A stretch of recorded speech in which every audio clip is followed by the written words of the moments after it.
बिस्मिल्लाहिर्रहमानिर्रहीम। अस्सलाम वालेकुम स्टूडेंट्स, उम्मीद है कि आप सब बिल्कुल खैरियत से होंगे। Welcome to online education class 7 तर्जुमातुल कुरान मजीद की बुक हमने स्टार्ट की हुई है, जिसमें से हज़रत इब्राहीम अलैहिस्सलाम की हालात ज़िंदगी जो है वो हम कुरान मजीद की रोशनी में पढ़ रहे हैं। चलिए स्टार्ट करते हैं आज का लेक्चर। आज हम सूरतुल अंबिया आयात नंबर उसकी 51 था 73 तक जो उर्दू ट्रांसलेशन है वो पढ़ेंगे, जिससे हमें मालूम होगा हज़रत इब्राहीम अलैहिस्सलाम के हालात ज़िंदगी के बारे में। बिस्मिल्लाहिर्रहमानिर्रहीम। अल्लाह के नाम से शुरू जो बड़ा मेहरबान नहायत रहम फरमाने वाला है। और हमने मूसा अलैहिस्सलाम से भी पहले इब्राहीम अलैहिस्सलाम को इनकी शान के मुताबिक कामिल बसीरत अता फरमाई थी और हम उनको खूब जानने वाले थे। जब इब्राहीम अलैहिस्सलाम ने फरमाया अपने बाप और अपनी कौम से, कैसी मूर्तियां हैं जिनकी पूजा पर तुम जम कर बैठे हो। उन्होंने कहा, हमने अपने बाप दादा को पाया है उनकी पूजा करते हुए। इब्राहीम अलैहिस्सलाम ने फरमाया, यकीनन तुम और तुम्हारे बाप दादा खुली गुमराही में पड़े रहे हो। वो बोले, क्या तुम हमारे पास हक लाए हो या तुम खेल तमाशा करने वालों में से हो। इब्राहीम अलैहिस्सलाम ने फरमाया, बल्कि तुम्हारा रब आसमान और ज़मीन का रब है, जिसने उन्हें पैदा फरमाया है और मैं इस पर गवाहों में से हूँ। और अल्लाह की कसम और यकीनन मैं तुम्हारे बुतों के साथ ज़रूर एक तदबीर करूँगा, इसके बाद के जब तुम पीठ फेर कर चले जाओगे। इब्राहीम अलैहिस्सलाम ने इन बुतों को टुकड़े टुकड़े कर दिया, सिवाय इनके एक बड़े बुत के, ताकि वो लोग इसकी तरफ रजू करें। वो कहने लगे, हमारे मबूदों के साथ ये किसने किया है, यकीनन वो ज़ालिमों में से है। कुछ लोगों ने कहा कि हमने एक नौजवान को सुना है जो इनका जिक्र बुराई से करता है, उसे इब्राहीम कहा जाता है।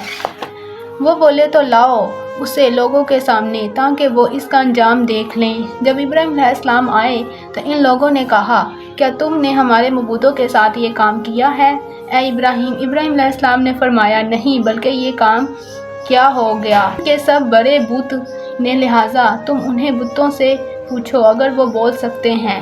फिर वो अपने दिलों में सोचने लगे कि अपने आप से कहने लगे, बेशक तुम खुद ही जालिम हो।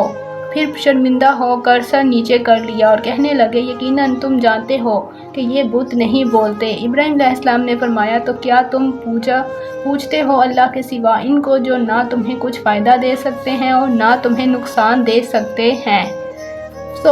अफसोस है तुम पर और इन पर जिनको तुम पूछते हो अल्लाह के सिवा, तो क्या तुम अक्ल नहीं रखते। वो लोग कहने लगे, तुम इसको जला दो और अपने मबूदों को मदद करो अगर तुम कुछ करने वाले हो। अल्लाह ने फरमाया कि ए आग, तू ठंडी और सलामती वाली हो जा। इब्राहीम अलैहिस्सलाम पर और इन लोगों ने इनके साथ एक बुरी चाल का इरादा किया था, तो हमने इन ही लोगों को कर दिया नुकसान उठाने वाले। और हमने इन्हें इब्राहीम अलैहिस्सलाम को और लूत अलैहिस्सलाम को नजात अता फरमाई, उस सरज़मीन की तरफ जिसमें हमने जहान वालों के लिए बरकत रखी थी। और हमने इन्हें इब्राहीम अलैहिस्सलाम को अता फरमाए इसहाक अलैहिस्सलाम और इसहाक अलैहिस्सलाम पर ज़ायद यकूब अलैहिस्सलाम। और हमने इन सब को नेकोकार बनाया